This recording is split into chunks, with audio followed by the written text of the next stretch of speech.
might never make it out. I was not born to drown. Baby, come on.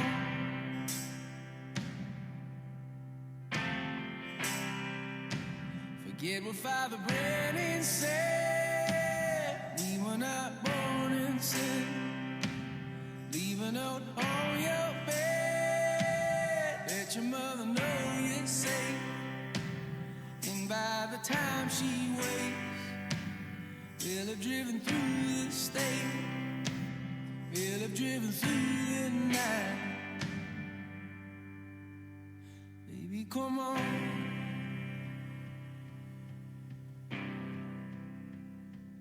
If the sun don't shine on me today, and if the subways flood and bridges break, will you lay yourself down and dig your grave? Or will you rail against the dying day?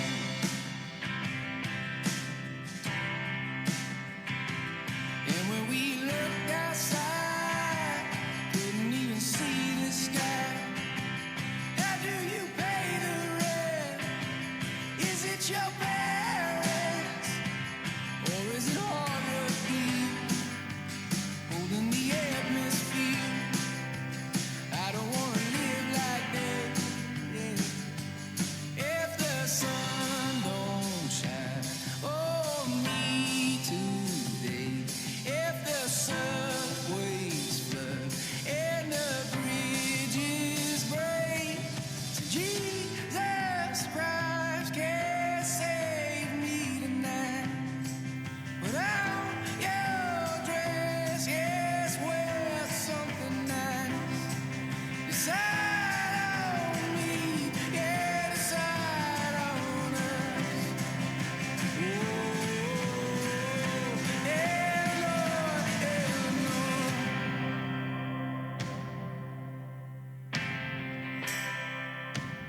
Pack yourself a toothbrush, dear.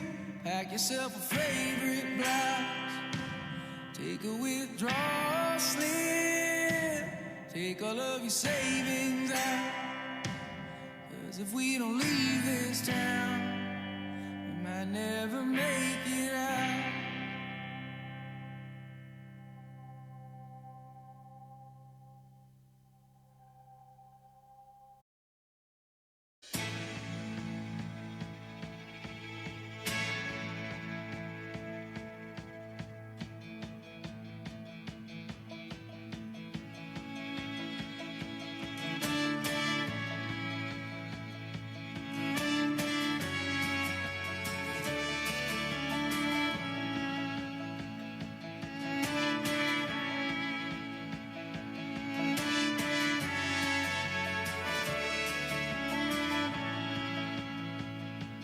I remember well, it was long ago.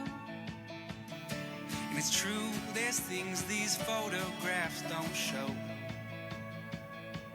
When she took my hand, dreaming as we ran, we used the stars in the sky as our map,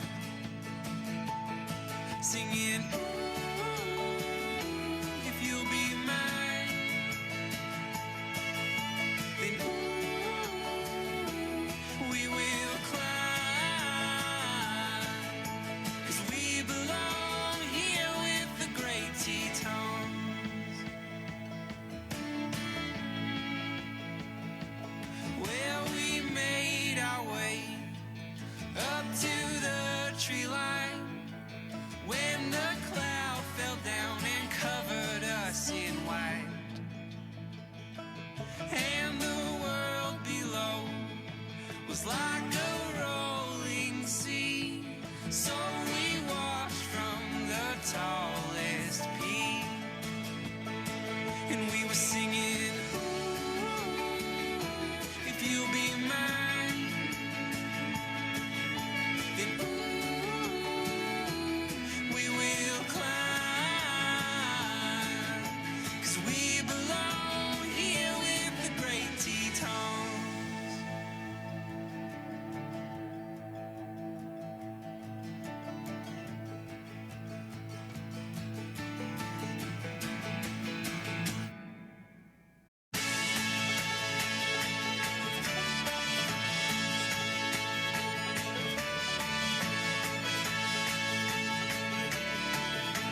Wish I was a slave to an age-old trade,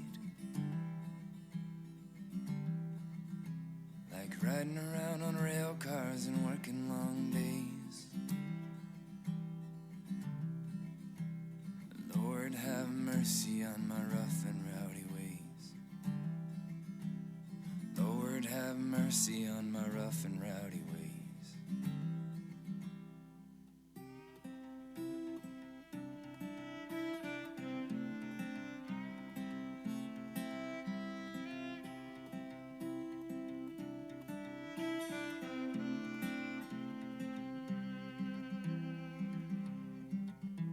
Call it one drink too many, call it pride of a man. It don't make no difference if you sit or you stand, 'cause they both end in trouble and start to grin. Yeah, they both end in trouble and start to grin. We do it over and over and over again. We do it over and over and over again.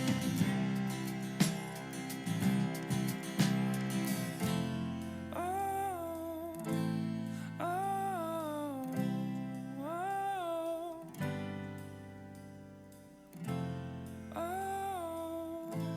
oh,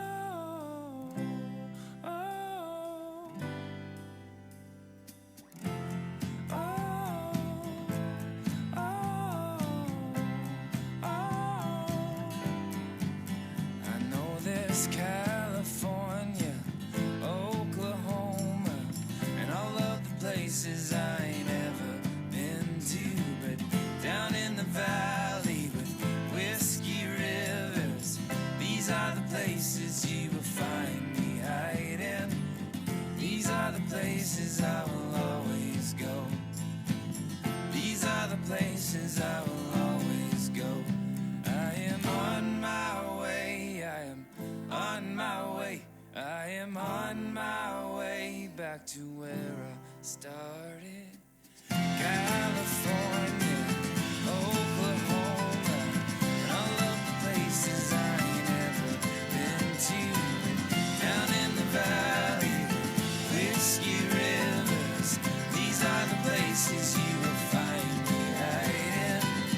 These are the places I will always go. These are the places I will always go.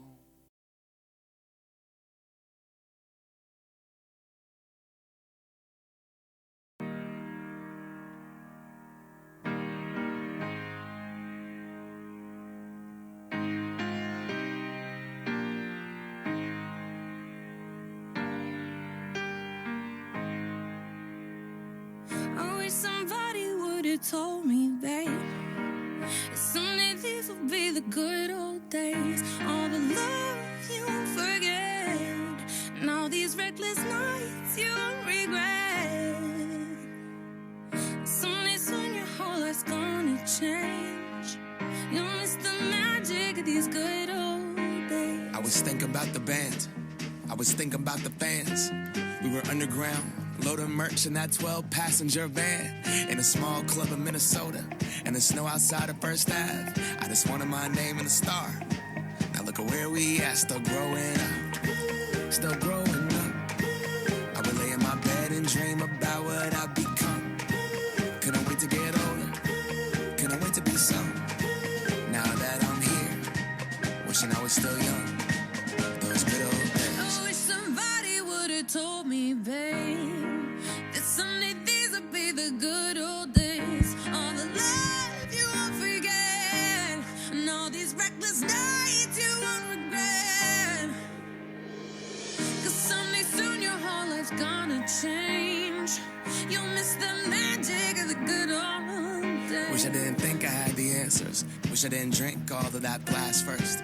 Wish I made it to homecoming, got up the courage to ask her. Wish I would've gotten out of my show. Wish I put the bottle back on that shelf. Wish I wouldn't have worried about what other people thought and felt comfortable with myself. Rooftop open, and the stars above. Moment sneaking out and falling in love. Me, you, and that futon. We just begun. On the grass dreaming, figuring out who I was. Those good old days. I wish somebody would have told me, babe, that someday these would be the good old days. All the love you won't forget, and all these reckless nights you won't regret. 'Cause someday soon your whole life's gonna change. You'll miss the magic of the good old days. Never thought we'd get old. Maybe we're still young. Maybe you always look back and think it was better than it was. Maybe these are the moments. Maybe I've been missing what it's about. Been scared of the future, thinking about the past while missing out on now. We've come so far. I guess I'm proud. And I ain't worried about the wrinkles around my smile. I got some scars. I've been around. I felt some pain, I've seen some things, but I'm here now. Those good old days. You don't know what you got till it goes, till it's gone. You don't know what you got till it goes, till it's gone. I wish somebody would have told me, babe, someday these will be the good old days. All the love you won't forget, and all these reckless nights you won't regret. Someday these will be the good old days. All the love you won't forget, and all these reckless nights you won't regret. Someday soon your whole life's gonna change. You'll miss the magic of these good old days.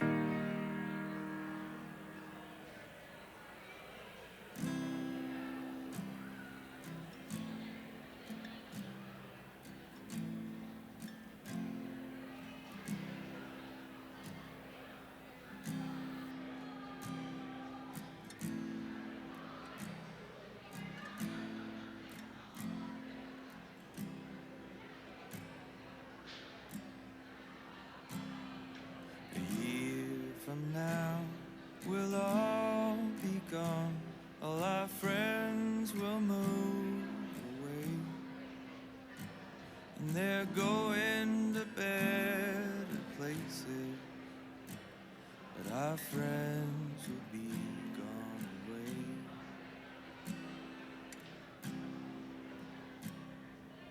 Nothing is as it has been, and I miss your face like hell. And I guess it's just as well, but I miss your face like hell.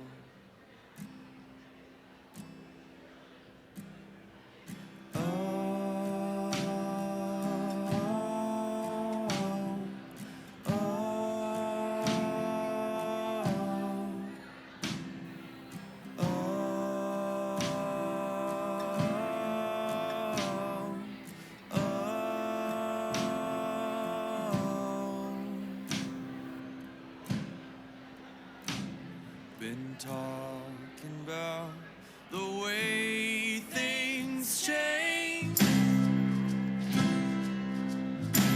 and my family lives in a different state.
Thank you, and welcome to the 2019 commencement ceremony for Lone Peak High School.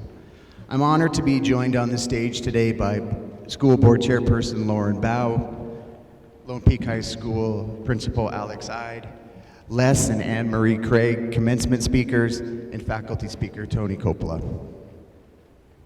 Today's a great day for our graduates. For you parents in the community, in the crowd, it's really a time to rejoice and celebrate the commitment you've made to your kids' educational journeys so far and the support that you've provided them. Graduates, I'm proud of what each one of you has accomplished. You have great support systems that have provided you with the courage to become individuals and with the wherewithal to selectively be part of a group as you move forward in your lives. I congratulate you for all the accomplishments you've had at Lone Peak High School. However, I also challenge you. Don't rest on the past. Use the past as a springboard into the world of opportunities that lie before you. I really wish you the best in all that you do. And remember, every day is the first day of the rest of your life, so make it your best. I'm going to now turn the ceremony over to Principal Ide.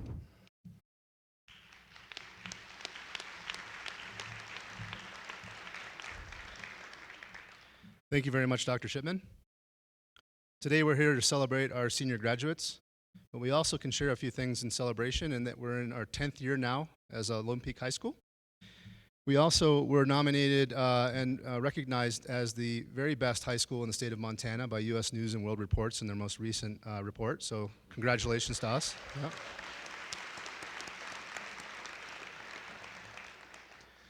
And also I'd like to share that we are now authorized to offer the International Baccalaureate Diploma Program for our 11th and 12th graders, and you see some students before you today who have gone through that program, and we'll be looking forward to getting results this July to see how they did in the diploma program. So congratulations on our school to have the International Baccalaureate Program and to the seniors who participated fully in that as well. At this point, I just would like to now introduce, we have 5 speakers today. First person coming up to the podium will be our Student Council representative, Ava King. Ava served this past year in a leadership role for our Student Council in co-charge for setting up and establishing Homecoming Week, Sadie Hawkins Dance, Prom, and community service opportunities such as the Red Cross Blood Drive. She's pioneered a cappella under the direction of John Zirkle, and according to John Zirkle, sings in tune as a second soprano. She's probably most recognized, though, however, by her passion for the theatrical arts. And in the past, president of a thespian society and being the first ever student director and producer under the mentorship of Barbara Rowley and John Zirkle. Ava's experience was noted in Yale's acceptance letter to Ava, and that's where she'll be headed, by the way, this fall. She played the role of Mary Poppins in Mary Poppins, Gabriella in the High School Musical, and in the first production of the Warren Miller Performing Arts Center as Peter Pan, where literally she flew. Ladies and gentlemen, let's welcome Ava King to the podium.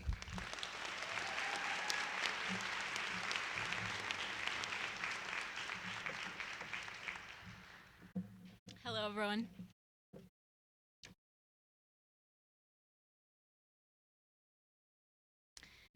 I want to start by thanking the supportive families, faculty, and community sitting in this room today. Our accomplishments would be impossible without the opportunities that you have provided, and for that, I am incredibly grateful. I would also like to acknowledge our classmate, Max Butler, who was unable to walk with us today. While writing this speech, I struggled to find the line between what everyone expects to hear at events like this and my own personal truth. So I decided to walk both sides of the line.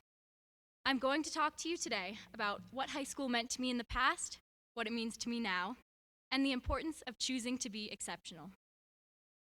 But first, let me get what's expected out of the way. At every graduation, the students take time to acknowledge the teachers, and I'm not going to miss my moment. Ever since I walked into the second grade classroom, it was decorated with a bee theme that year. The teachers at Ophir and LPHS have been there for me. In 4th grade, Mr. Harder encouraged a love for reading with the annual Readathon for Expedition Yellowstone. 143 pages later, my grandparents might have regretted their $1 per page pledge. A year later, I joined Jay-Z's newly formed Singers Club, where a dozen elementary schoolers did our best Julie Andrews impression for our adoring fans. Well, okay, it was just a couple of our parents, but still. In 6th grade, Miss Barton docked point after point for my incomplete sentences until I finally understood how to use a comma. By freshman year, it wasn't the form of my sentences that needed help, but the form of my deadlifts, fixed by Miss Fancher in freshman gym. And I've never felt more supported than during the past 2 years in math as I forced Miss Garmer to explain U substitution of integrals over and over again. As you can probably tell, I've learned a lot from teachers over the years, and as it turns out, they learn a lot about you too, sometimes a little too much. It's also customary to talk about your high school and community. For us, that's easy. How many other schools with classes of 17 offer IB programs? Who else can enjoy a breathtaking mountain view from their history class window? In our tiny town, we enjoyed a closeness that will probably never be replicated. I see friendly faces every time I leave my house, and I know that with each leap of faith I might take, I have people I love there to catch me. With so much personal support, it would be easy to believe that our school provided the perfect experience. But I do want to keep this in perspective, because the truth is, we were all in high school. And high school, no matter where it's located or how great it is, has its challenges. How can I put this? I trust that some of you saw High School Musical. Come on, did you expect a lifelong theater girl wasn't going to bring it up? As the great writers at Disney put it so well, the high school years encourage us to stick to the status quo. That line really says it all. Stick to the status quo, be like everyone else. Individuality is often the first casualty in a social scene which values conformity. I certainly understand this approach. There's safety and comfort in being a part of the group. And this isn't just my opinion. Extensive brain research shows that humans feel rejection by others at a similar level to physical pain. Using MRIs, researcher Naomi Eisenberg at UCLA found that social pain and physical pain are felt in the same parts of the brain. In other words, our brains actually can't distinguish between the pain of not being included and that of a broken arm. This research fascinates me, and it makes me wonder, is the potential pain of rejection the reason we fear taking risks? Evolutionary psychologists believe that our need to be a part of the group, or our fear of being cut out of it, began when humans were hunter-gatherers, living together in tribes. Back then, ostracization from the tribe was practically a death sentence. As a result, our brains developed a warning signal to tell us when we were in danger of being excluded. Today, that's the feeling we get when we experience rejection. Even though we don't face the same life or death consequences, our brains are still wired to have those extreme reactions. High school forces us to experience rejection nearly every day and from any direction. We're around the same people each day, and for many of us, for much of our young adult lives. Adolescence is the time when our brain is most activated by what other people think. Rejection comes from feeling excluded in a class of 17, or watching as someone else in the show gets the role that you wanted, or missing out on a class bonfire. It comes from things that make it difficult to be, think, and feel in ways that are true to yourself. With each rejection, the line between what we think we are supposed to be and who we actually are can become compromised and filled with mixed messages. For example, I knew that I wanted to be a great student, but also that it wasn't cool to care about school too much. I understood that I needed to be passionate about the things that I love, but not so passionate as to make anyone else uncomfortable. I knew that I needed to put 100% into everything I do, but also act unfazed when I failed. Why did I allow myself to hold such competing thoughts? Because even as we strive to be our true selves, our brain warns us that rejection by the group will be failure and will equate to suffering. As I approach the end of high school, I have come to see this slightly differently. I think that the failure to conform, or rather the ability to be true to yourself, is what allows a person to become truly exceptional. Let me explain. For many, the word exceptional simply means the very best. However, the true definition of the word defines exceptional as deviating from the norm. To put it simply, you must be the exception. You literally cannot do what everyone else does. Being different requires embracing the pain that accompanies standing alone apart from the group. It necessitates taking the leap even when you can't see what's waiting on the other side. But the good news is that this blind leap exposes us to a world of possibilities we'll never see if we stick to the status quo. Yes, here it comes, another High School Musical reference. You have to break free. I want to tell you the story of comedy writer Emily Winter. Hang in there, I promise this tangent has a point. After experiencing continued rejection for writing positions and failure at stand-up comedy, Emily decided that she needed to change her approach. So she decided to set a goal, to get 100 professional rejections. Emily started sending off applications for writing jobs. She submitted scripts to TV shows and articles to newspapers and magazines. She kept a spreadsheet with a list of all the rejections, writing a note to herself after each one. After 1 year, Emily ended with 107 rejections. She also gained 43 acceptances.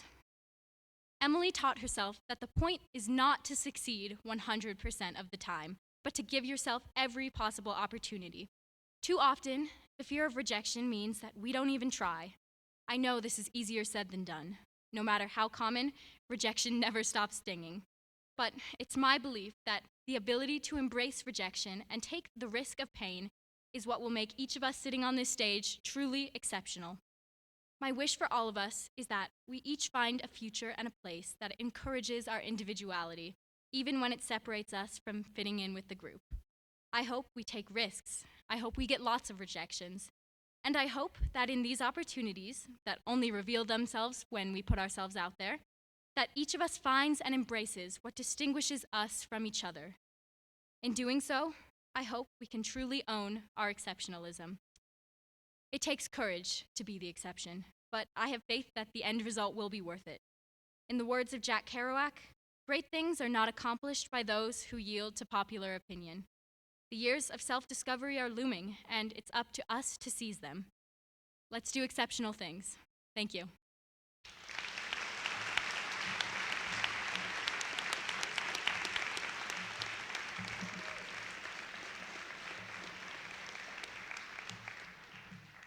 Thank you, Ava. That was lovely. Next up, we have our faculty member address, Mr. Tony Coppola. Mr. Coppola, a teacher who really needs no introduction, has been a vital cornerstone in the growth and development of our school culture and our programs. Mr. Coppola prides himself on commitment to teach our students and on his positive relationships he works to build inside and outside of the classroom. Recently, Mr. Coppola was awarded the Montana Statehood Centennial Bell Award as Montana's History Teacher of the Year. Congratulations, Tony.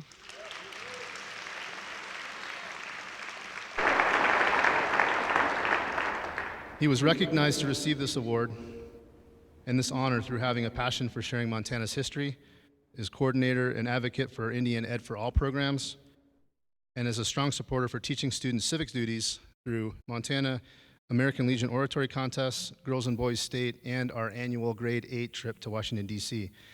Mr. Coppola has been instrumental in our school's authorization to provide the International Baccalaureate, and he and our high school staff worked hard to deliver the IB's approach of international education that develops intellectual, personal, emotional, and social skills needed to live, learn, and work in a rapidly growing, globalized world.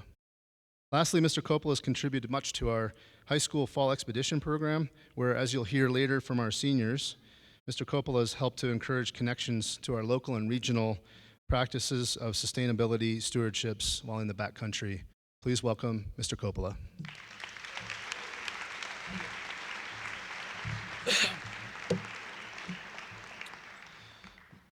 Thank you for that warm introduction, Alex. The 12th graders asked for an intelligent, motivating, and handsome teacher to speak on their behalf. But since the intelligent and motivating speaker wasn't available, they got stuck with the handsome one. 4 years ago, I stood in front of these students and most of their families as the teacher speaker for their 8th grade promotion ceremony. Just like before, I am honored and humbled to speak on their behalf.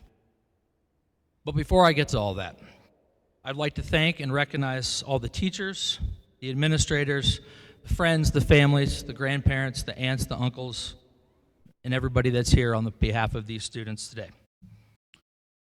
You are here to support and celebrate with them, because after all, today is a celebration. So, I'm of the opinion that a good speech has a great beginning, not much in the middle, and a memorable ending. So this is my charge today, to provide words of wisdom and inspiration, but most importantly, to celebrate these wonderful students. You won't hear any phrases about two paths merging in the woods or the places they will go, but you will be given a brief history about horse cliches, their origins and meanings, and a sprinkling of the wisdom of Yoda. I will attempt to speak from the heart, because that's where my inspiration comes from for this speech. I have a genuine love for this group of kids, and that's why I stand before them today. You can lead a horse to water, but you can't make it drink. The first time I dropped this phrase on these students was during our 7th grade world history class. They all looked at me as though I had 10 sets of eyes, but they all know I only have 3. So what exactly does this phrase mean? The idiom originates from an Old English phrase dating as early as 1175 AD. It means people, like horses, will do only what they have the mind to do. The message here for the graduates is that you must unlearn what you have learned. Instead, be open-minded, take things as they come, and remember, if you choose the quick and easy path, an agent of evil you will become. You're about to leave behind a high school experience, and for most of you, head off to a new university. As I've often shared with you, this will be one of the best times of your life. And while you take on this next chapter, let it wash over you. Be deliberate with your words and actions, but take the experience as it comes. It's more worthwhile to let things unfold in front of you as they're meant to be and live in that moment. Don't put the cart before the horse. This catchphrase was first chimed in 1589 by the English playwright John Hayward while trying to define the word preposterous. As 8th graders, their U.S. history class was full of note-taking, heaps of essay writing, spinny chair races, and computer keyboard fidgeting. If I close my eyes today, I can still see them all bouncing around the room. The proverb became commonplace during the 8th grade history class because many of these guys would try to write a 5-paragraph essay without going through the process. And to a middle school teacher trying to teach that skill set, well, that's quite preposterous. When you walk away from LPH, remember, just like learning, life is a process. It will be something that needs to be figured out and worked on. Take your time. Try new things. Train yourself to let go of the things you fear to lose. Recognize the beauty of the experience and let the horse pull the cart and not the other way around. Trust me, you'll be much happier moving forward. Don't look a gift horse in the mouth. This proverbial phrase finds its roots in the Latin text of St. Jerome, circa 400 AD. Once again, Haywood brought it to the English language in about 1546. It means not to be ungrateful when one receives a gift. The absolute look of disbelief on the kid's face when I said this might have taken the cake. But the message is to be grateful for the life you've been given. As U.S. citizens, you've all won the birth lottery, and now it's up to you to make the most of it. You're going to meet people in life and experience things that are much more different than your else in that life in Big Sky. And that is fine. Variety is the spice of life, and once you leave the confines of the Big Sky bubble, a whole new and wonderful world awaits you. It's the difference that makes people unique, and each and every one of those people you meet, you can learn from their perspectives. Strive to find the good in people and the lesson in their message. Patience with this you must have.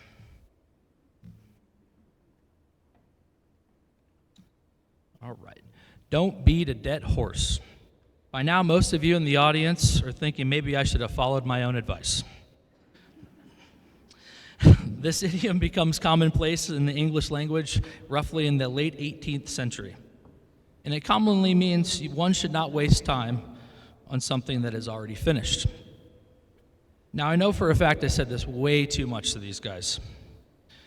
But I do know the difference between a master and a beginner is that a master has failed more times than a beginner has ever tried. With that being said, it's okay to fail. I know that I've learned much more from my failures than many of my successes. Don't waste time dwelling over things. Reflect, but keep moving forward, only to look back and make sure that you've not repeated the same mistakes. So basically, don't beat the dead horse. It can't take you any further. So many things have happened since I've called you guys my Padawan learners the last 7 years. For starters, most of the gentlemen are finally taller than the ladies. That was not the case when I stood before them 4 years ago. Some of you have been the star of the Big Sky Broadway stage, while others have gone on to pretty spectacular sports careers, and even more to noteworthy achievements on the ski hills of North America and beyond. You've created hilarious and controversial political cartoons and successfully held a mock presidential election. Don't forget the time spent in Washington, D.C., or the adventures found in the wilderness areas of southwestern Montana. Many of you have donated your time as community volunteers, became National Honor Society members, and even big brothers and big sisters. And one cannot forget that Ohio State football has gone 7-0 against the team up north. And to honor his gentleman's bet, Mr. Colmarch has had to wear the scarlet and gray and do about 50-odd push-ups in front of many of his classmates and myself. Cole, you're the man. Thanks for being a good sport. Everyone in the audience, your family, your teachers, and administrators have all enjoyed watching you become the unique people you have. And finally, today you can call yourselves high school graduates. Integrity, the acceptance of others, perseverance, and courage are all qualities that will guide you in life.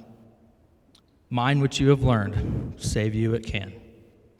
So, it is with great honor and humility that I stand here before you today and join you as you leave high school and begin life's next great endeavor. And while on that next great adventure, remember this bit of advice. Try not, do or do not. There is no try. Much love to all of you. Congratulations and thank you.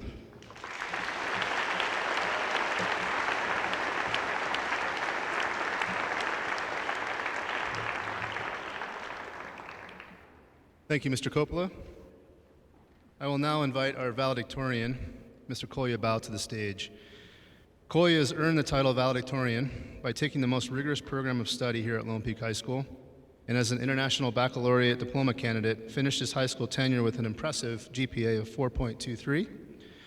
As part of the International Baccalaureate program, Kolya completed a 4,000-word extended essay titled "The Battle of Stalingrad: Factors Contributing to the Soviet Union's Victory," which included historical evidence, cultural connections of Russian veterans, and their involvement in the battlegrounds of Stalingrad. This robust analysis took Kolya to personally meet and talk with Russian veterans and allowed him to tell a fascinating, significant story. Kolya has been accepted to Harvard and Yale and will attend Harvard in the fall to study economics. Some of Kolya's many athletic successes include 4 years as a varsity basketball starter. He actually started every single varsity game of his high school career. All-conference first team and in his junior and senior years, and team MVP for both years. And Kolya holds every assist record for Lone Peak High School, and he participated additionally in 2 years of varsity track. Kolya also took his passion for athletics and sports and transferred it into a valuable investment analysis for 2 independent companies, where he was in charge of figuring out how these companies could particularly catch the business in the world of sports. His analysis led to extremely successful investment practices, and the CEOs of the companies were very impressed. He's a true leader in both academics and in athletics. But I will say that in the time that I've gotten to know Nkoya, his real leadership and positive influence on others is because of his pursuits in cultural understanding, his spirit of inquiry, and his global citizenship. Please welcome Nkoya Bao.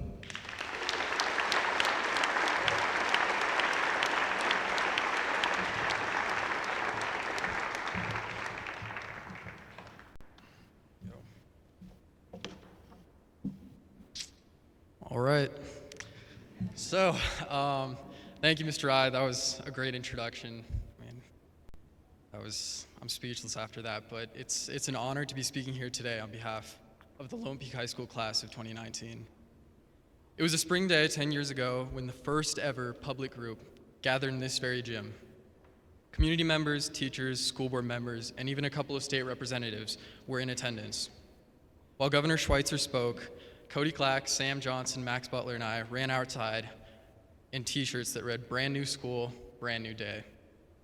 The celebration was a ribbon cutting for the new Lone Peak High School. I doubt anyone in the gym that day would have believed that in 2019, our school would be considered one of the top high schools in the state of Montana. At least half of the class of 2019 was around then to witness the making of our new school, an endeavor that took community members 5 years to accomplish. Many of us made the tiles that decorate the high school walls, and I know of a few classmates who, like me, hang the Christmas on the Mountain high school fundraiser ornaments on their trees each year. In 2009, our class was in second grade, and Mrs. Shirley was keeping us occupied with riddles of the day, knitting scarves, and learning math through a new curriculum, researched and adopted by Cody Boersma's grandfather. After years of being known primarily as an experiential learning school, the classrooms began to see different textbooks, learning materials, and the school took on a new shape. There was always a natural desire by teachers and administrators to keep our district's practice of learning by doing. Exemplified 2 years later, when Mr. Harder prepared our fourth grade class for Expedition Yellowstone, and Cody Clack starred as the beaver, one of the expedition's greatest traditions to help our immersive adventure along. In addition to Friday snow hikes and bragging rights for those who had skied the Big Couloir, the desire for experiential and educational achievement began to develop through fourth grade and middle school. By high school, anyone who traveled the state competing with small schools in sports or attending other rural school activities would have noticed that our school and our community were different than the rest. Within our school's IB music class with John Zirkle, discussions regarding music, culture, and identity were frequent in order to uncover a deeper human context, specifically applying to our community of Big Sky. As a school and a community, who are we? How do we define ourselves? Now, 10 years into our high school, we are still learning and working to understand who we are. I would like to consider this question in the framework of the Lone Peak High School class of 2019. We are diverse. As the fastest growing school district in the state of Montana, our classes have all had the experience of getting to know students from other areas of the country and even the world. Miwa Shipman, bringing valuable IB experience with him, showed his Eastern European grit, powering through multiple knee surgeries while still participating in 4 varsity sports. Kagan Babbick's multi-high school experience brought a friendly West Coast manner, along with never-ending sarcasm to energize our relatively quiet class. Sam Johnson even dedicated an entire summer to service and giving back to Vietnam and Cambodia. Dawson Radin spends his winters traveling for ski competitions, for which he was ranked 4th in the world, by the way. But it is hard to top Brooke Botha and her incredible stories of hunting in Hawaii and Africa. Through stories of travel and the different perspectives of new classmates, we have learned important lessons about open-mindedness and acceptance. We are inspired. The mountains that surround us attract people who have a sense of adventure and embrace things that are bigger than themselves. The saying, "Go where you feel most alive," speaks to the inhabitants of Big Sky. This sense of creativity and expression is portrayed through my classmates' artwork. Sean Lindell, Rowan Merriman, Soleil Swenson, Cole March, and Emma Tompkins have helped us experience life through provoking visual artwork, while Ava King has entertained our community through her countless performances on the Warren Miller stage. Like the Big Sky public as a whole, the class of 2019 cares about its surrounding community, the environment, and getting outside. Whether it is Cody Boersma and Ava King's website that serves local nonprofits, our class's re-implementation of recycling at the school, or Max Butler's work on expanding the mountain bike trail system throughout Big Sky's vast country, it is clear that our unique location has played an important role in shaping our class and our community. Cole March even tried taking this environmental appreciation to a new level when he proposed to let multiple pigs loose in the school overnight as a senior prank. Fortunately, for our janitor's sake, IB doesn't allow for much senior prank time. We have all learned the important lesson of gratitude and also tenacity from classmate Sarah Davis, who drove every day from her home in Bozeman to attend school at Big Sky. Her commute required her to leave at 5 o'clock in the morning and drive the canyon for our specific kind of education. And talk about learning while doing. How many small schools have their own tech guru who live stream school concerts and sports events? Mr. Blessing will definitely miss Miles, the computer expertise, next year. And although we are strivers always moving forward, the homestead cabin on the school property reminds us there is history here and a sense of pride that should forever be instilled. Soleil Swenson and her family represent a long history in the Big Sky area, and her incredible rendition of the national anthem at sporting events is a way of sharing both local and national pride with everyone in the audience. Cody Clack continues this tradition of honor and gratitude as he constantly reminds us of the appreciation and respect we must share for our country's troops, a path of which he hopes to pursue in his future. The desire to experience life is part of what makes Big Sky an interesting and active community. Our school is no different. We were born from the idea of experiential learning and have evolved to a school philosophy and curriculum that promotes the same. We are a community that strives, whether it's skiing off the top of Lone Peak, hiking the tallest mountain, or catching the largest trout in the Gallatin. We are inspired, driven, and prompt to conquer any challenges along the way. This ideology is reflected in our school motto, which encourages us to reach for the peak of excellence in everything we do. In response to the near unanswerable question, how do we, as a community, define ourselves? I present to you the Lone Peak High School class of 2019. Like the classes before and behind, we share a spirit to strive, to experience, and to learn by doing. Big Sky is a community that lives and learns by living. It has been a great honor to speak on behalf of the class of 2019. I thank the risk takers in this room who were part of the formation of Lone Peak High. I thank the incredible teachers and school board members and administrators who have bravely taken on new challenges and always prioritized the outcome of the student. Thank you.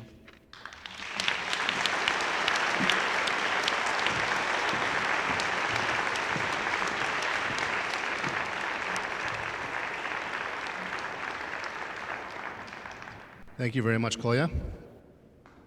And our keynote speakers today are Les and Anne-Marie Craig. Les has been a partner at Next Frontier Capital since December of 2017. Previously, he served as the executive director of Montana State University's Innovation Campus and the Blackstone Launchpad. In 2016, Les launched 406 Labs, Montana's first accelerator program. He co-founded two companies, The 20, a data science services company, and Red Owl Analytics, a Baltimore-based UEBA software platform that was acquired by ForcePoint in 2017. Previously, Les has served as a technical operations officer at the Central Intelligence Agency and as a member of the professional staff of the National Security Technology Department at the Johns Hopkins University Applied Physics Lab. While on active duty, Les served on multiple special ops task force with the U.S. Army as a U.S. Army Ranger, and also as an aide-de-camp to a senior intelligence professional on General Stanley McChrystal's staff at the Joint Special Operations Command. He's an active yogi, skier, hunter, and cyclist. Anne-Marie served as a civil servant deploying around the world in direct strategic and operational support to the U.S. state government's interagency. In 2010, after having her second child, she left the government and founded Maximum LLC, a consulting business aimed at the relationship navigation, strategy development, and research. She has worked as Chief Administration Officer at McChrystal Group and as a Director of Strategic Initiatives at Barrico Technologies.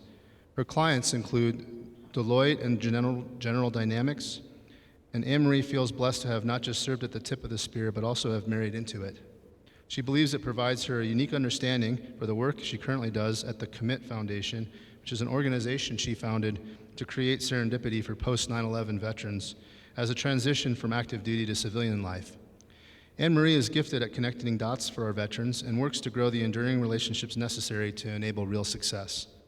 Anne-Marie sits on the National Board of Directors for Bunker Labs and Board of Advisors for the Promote Leadership. She also holds an MA from Middlebury College and a BA from Wofford College. Anne-Marie hails from the Deep South, but now calls Bozeman, Montana home. she and her husband continue their own transition, growing their family and raising their 3 awesome kids. Let's please welcome Les and Anne-Marie Craig.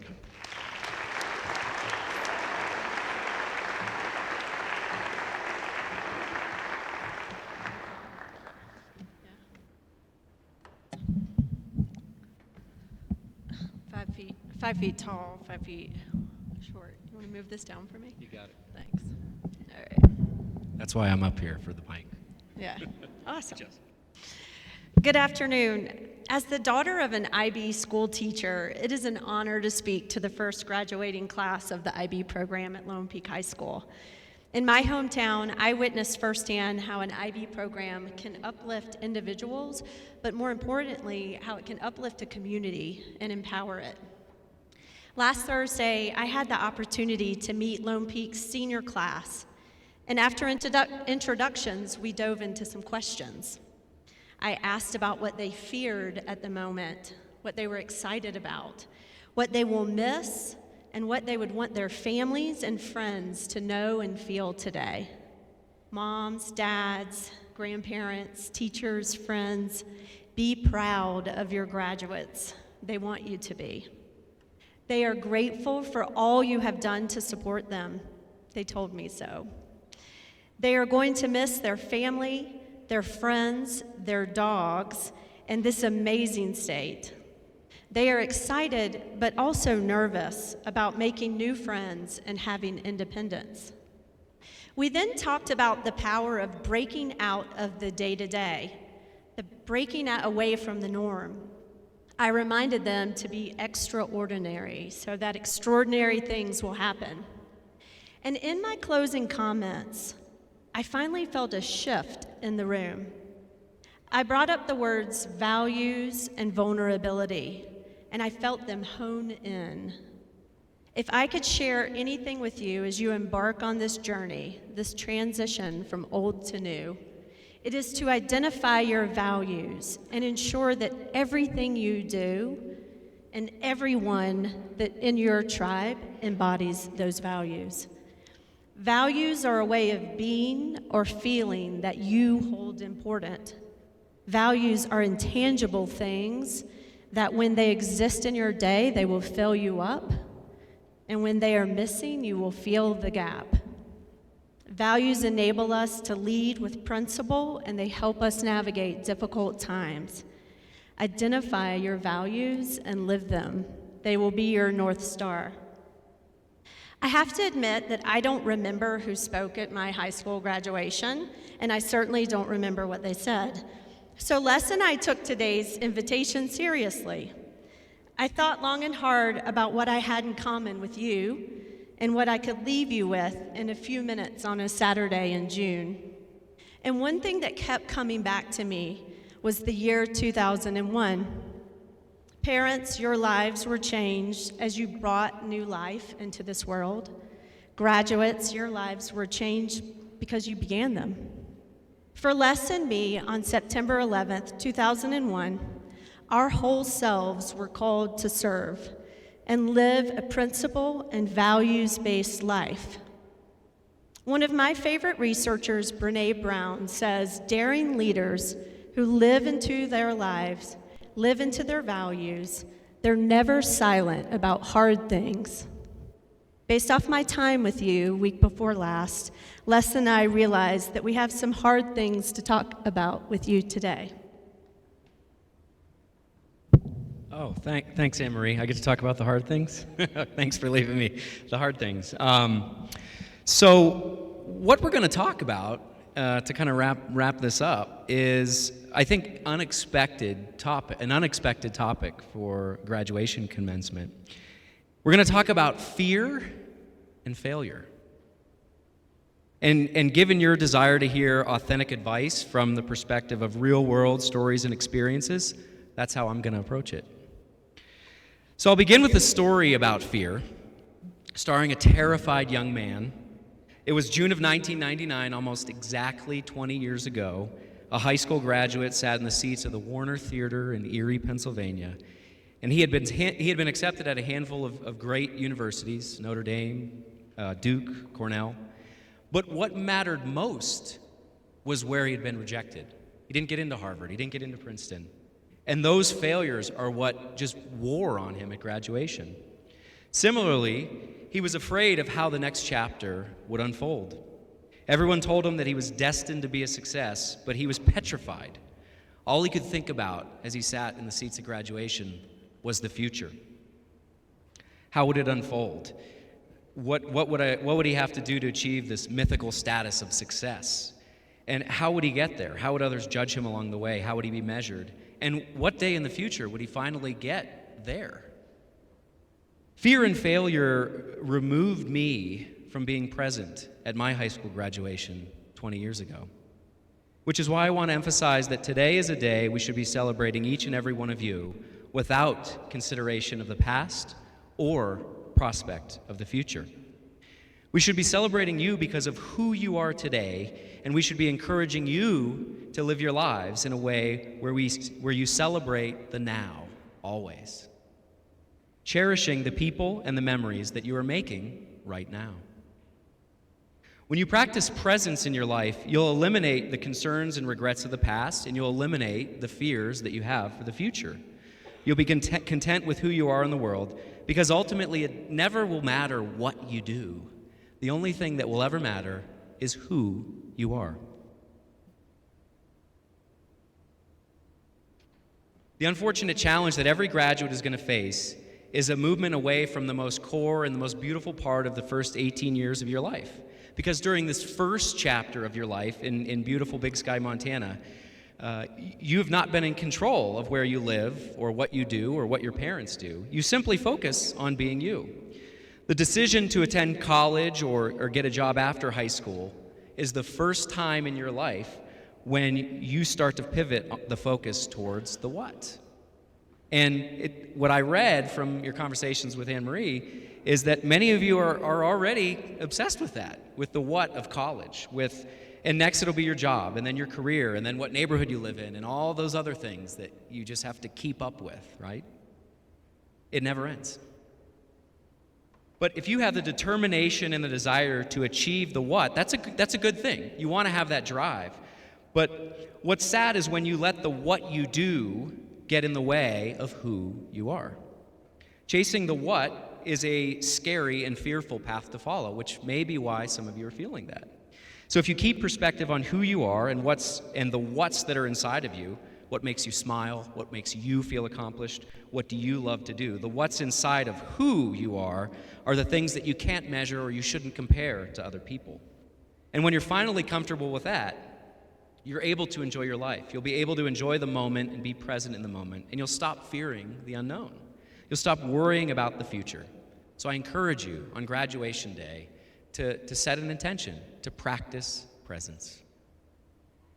Regretfully, you all grew up in a much more challenging social time than when your parents did. In today's world, we immediately gratify and instify only the good, but the reality is that life isn't all gravy. Struggles are universal. Failure is just as real as it's always been. It's just covered up by Facebook, Snap, Instagram. You guys know all those, probably ones I've never even heard of. That's what covers it up in today's world. And so you ask for authenticity. Well, let me just say that the bios on Anne-Marie and I are pretty inauthentic. And today, in an effort to share some real-world light, as you requested, I'm going to expose an important missing piece of our story. In 2005, I found myself on a remote patrol in the Arghandab River Valley, a terrain eerily similar to the Gallatin Canyon. I found myself in an intense firefight with my platoon, and without warning, I came face to face with an enemy combatant that was about 10 meters away from me. We both scared each other. May 3rd, 2005 was a day more significant than any other in my life, including my own birthday, my marriage, the birth of my children. It's the day I got shot in the helmet. I dodged death by literally the paper-thin piece of my Kevlar that deflected an AK-47 round. I was a Ranger. I got my bell rung. No blood, return to duty, mission continues. It's something I didn't talk about, even with my family. I didn't talk about it for years. Despite struggling with post-traumatic stress and a traumatic brain injury, I was too insulated to get help. I was afraid to be vulnerable. I saw it as a sign of weakness. And it wasn't until 7 years after that event that Anne-Marie figured out what was going on. And she taught me to own my injury and encouraged me to get help at the Center for Brain Health in Dallas. On the outside, I looked like an all-American. On the inside, I was struggling from severe depression, post-traumatic stress, battling multiple addictive behaviors. My relationships were crumbling. Even my very desire to wake up and get out of bed in the morning was going away.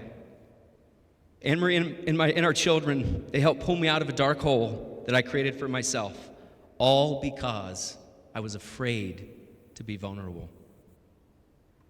Funny how that headliner didn't make the bio, right? But guess what? That's one thing, that's real life. And that's one thing through spending time in the war zones, losing friends, colleagues. And those are extreme examples, but the reality is that struggles, no matter how big or small, struggles are universal. We're all going to face them in our life, every single one of you. But none of us are alone in the world, and only if we choose to be, only if we choose not to get help or work together with the people that we admire and love. Getting shot in the head on May 3rd, 2005 led to the most significant failure of my life. A failure so great that it led me towards a very dark struggle for my own life. But embracing that failure, exposing it, being vulnerable to people that I love, would ultimately end up in my realizing that this event, this horrible time of my life, actually ended up being the most singular important event that would shape the history of the rest of my life. It's the reason I met my wife. It's the reason we got married. It's the reason our son was born. It's the reason I got out of the Army and started a successful company. It's the reason I moved to Montana. It's the reason why I'm building a life here with my family. And so, if you remember anything, I want you to remember, never be afraid to be vulnerable. It'll conquer all your fears. It'll help you embrace failure. And remember that even Army Rangers, it's okay to cry. So it's okay for you to cry. It's okay for you to be vulnerable too, all right? Emery, bring it home. Today is a special day. We're all here to celebrate the graduates and their accomplishments. We're here to celebrate this moment and the now.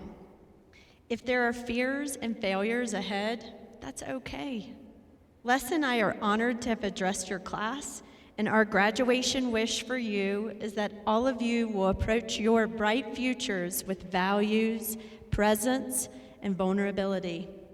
The path moving forward won't always make sense, but someday when you look backwards, you'll be able to connect the dots. And in that moment and at that time, we hope you'll be surrounded by people who love you to celebrate here and now. Thank you.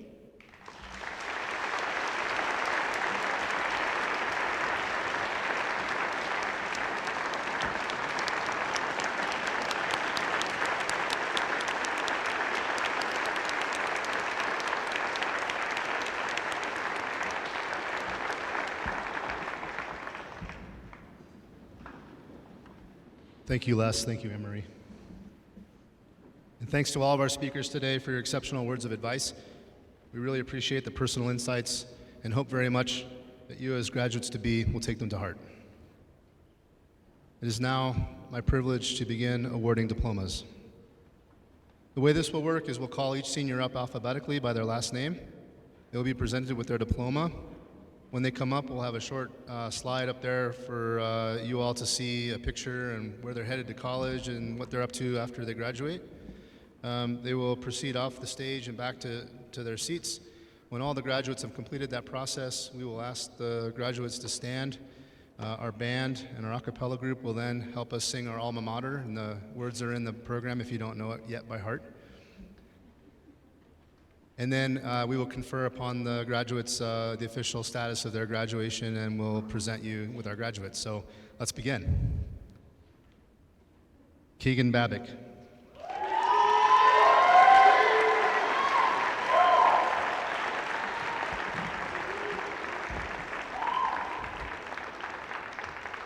Keegan plans to attend Wheaton College, right there, Wheaton College with a major in health sciences. He'll play football and will participate in the ROTC program. Keegan's favorite memory while attending Lone Peak High School is winning the homecoming football game and being a big for the big brothers and big sisters. Ladies and gentlemen, Keegan Babick.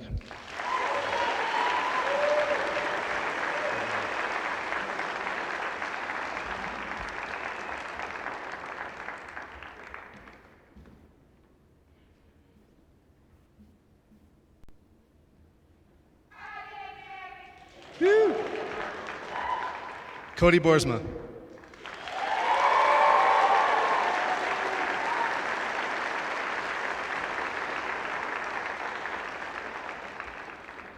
Cody plans to study both finance and physical therapy in the Honors College of Northern Arizona University. Her favorite memories of high school are backpacking during senior expedition and working with her peers on collaborative projects in National Honor Society. Ladies and gentlemen, Cody Boersma.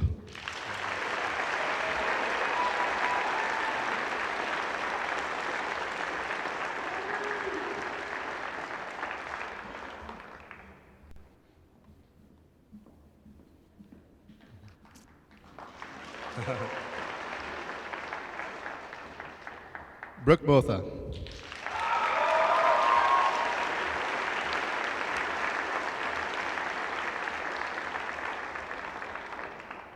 Brooke will attend Baylor University this coming fall to study aviation sciences so she can pursue a career as a professional pilot, in addition to continuing her track career. Brooke will remember her win against Twin Bridges in the volleyball game where they only had 6 players participating. She's proud of her efforts also in leading to the inception of our renewed recycling program. Ladies and gentlemen, Brooke Botha.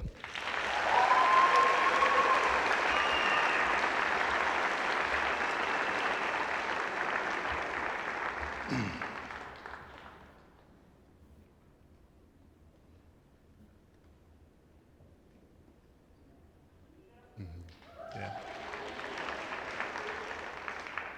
Kolya Bao.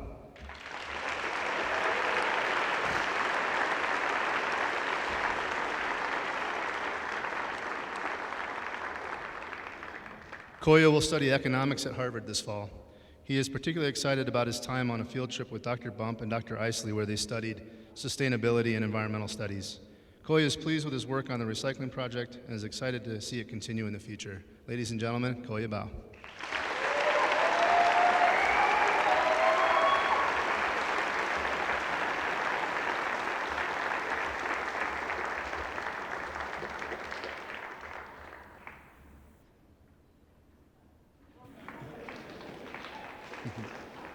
Cody Clack.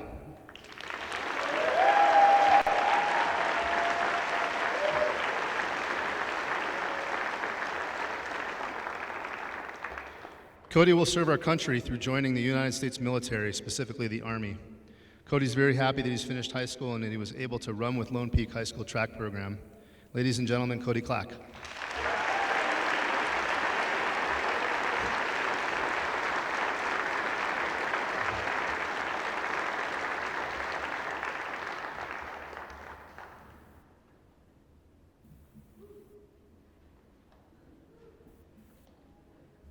Sarah Davis.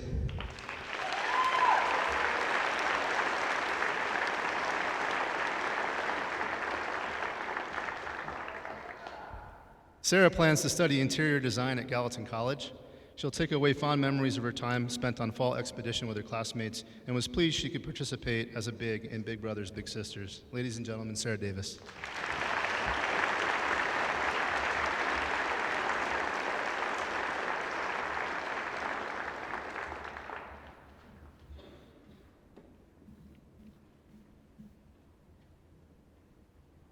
Sam Johnson.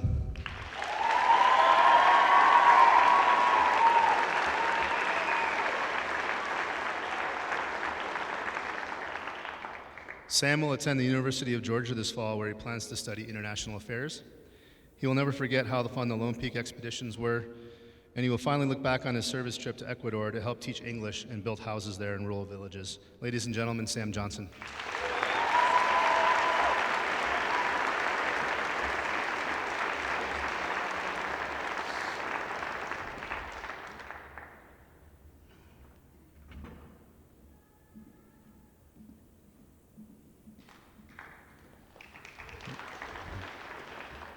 Ava King.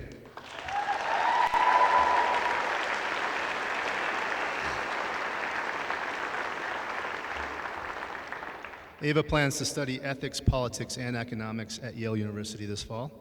Ava says her favorite memories from high school are the time she participated in the high school musicals, as many friendships developed there. She's proud of her involvement with the Warren Miller Performing Arts Center, where she also served there as a docent. Ladies and gentlemen, Ava King.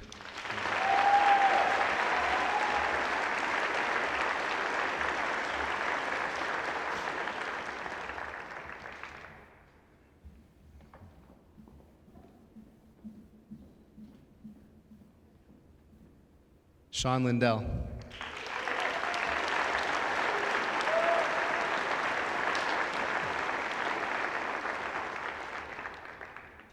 Sean is off to a gap year to work on his art portfolio. He plans ultimately, though, to enroll in the Pacific Northwest College of Art. Sean's favorite memories include trips such as Expedition Yellowstone, the Grade 8 Washington, D.C. trip, and the Seattle Arts Venture Program. He's proud of his work serving on the yearbook committee and that his digital design of a bighorn made it on the front cover. Ladies and gentlemen, Sean Lindell.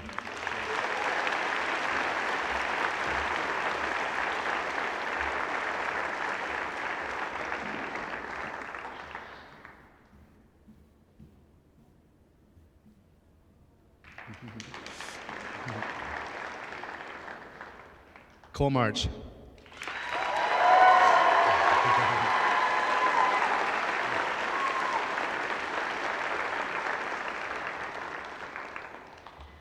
Cole will attend Florida Gulf Coast University and has plans to study business and management.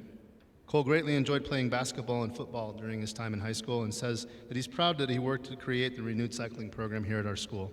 Ladies and gentlemen, Cole March.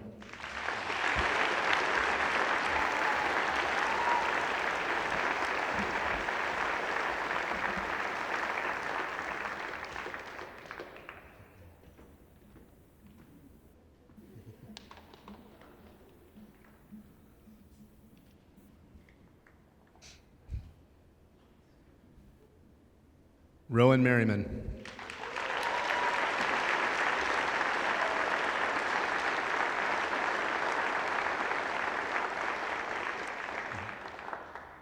Rowan's currently enrolled at Montana State University, where she's pursuing a degree in photography and film. She's fond of her experiences taking from on time the expeditions with the school and is proud of the work that she created and displayed at the Big Timber Arts Festival. Ladies and gentlemen, Rowan Merriman.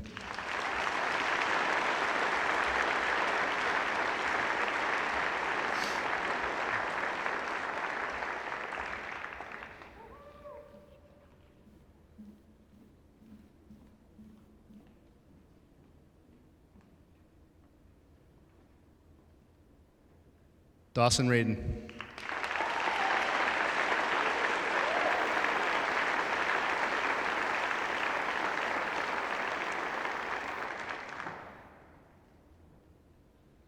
Dawson will attend the University of Puget Sound in the fall. He will there focus on studies and will make a selection for what his major will be.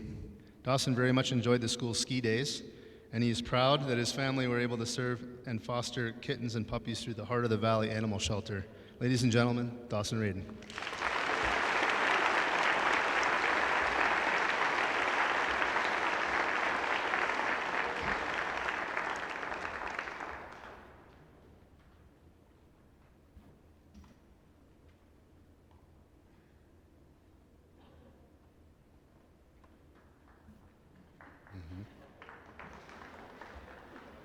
Miwo Shipman.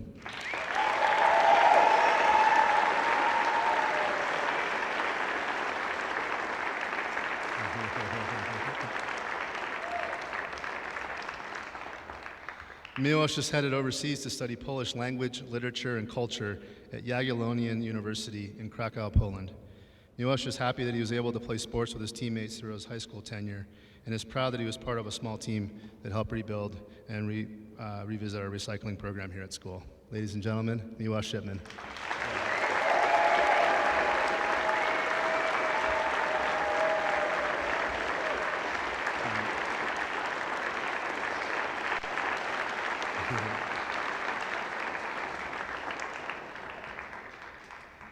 Soleil Swenson.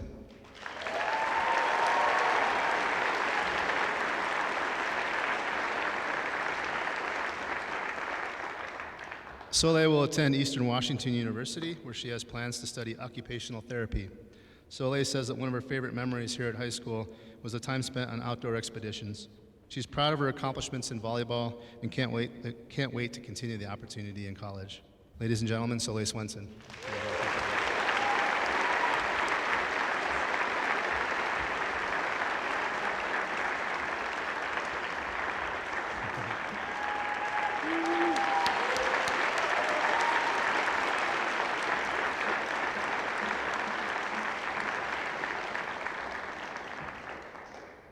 Emma Tompkins.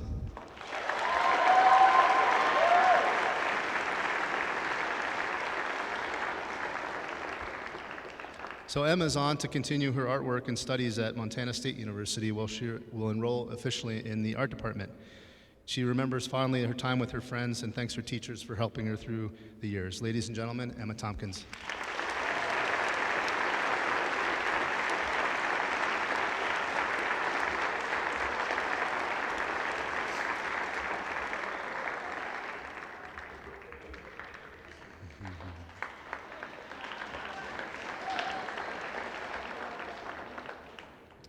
And Miles Wilson.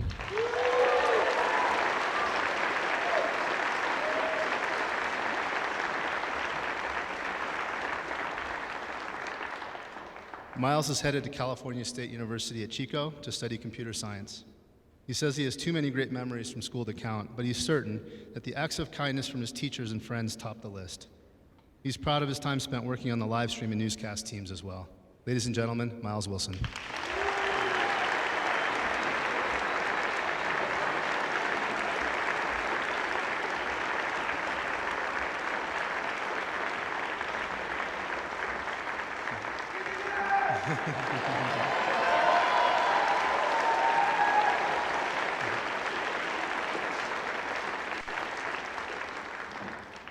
Seniors, please stand. I would like to now invite the LPHS a cappella to the stage to sing along with our band playing as we sing our alma mater song. It's also in your program if you don't know it by heart.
Okay, seniors, please now move your tassels from right to left, signifying you are now a graduate, Lone Peak High School.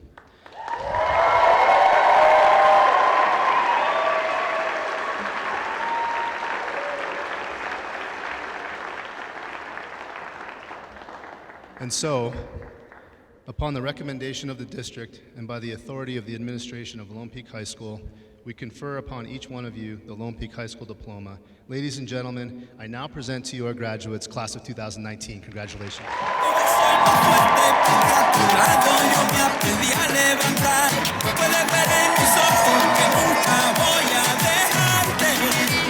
Con la mano en el pecho, mi amor,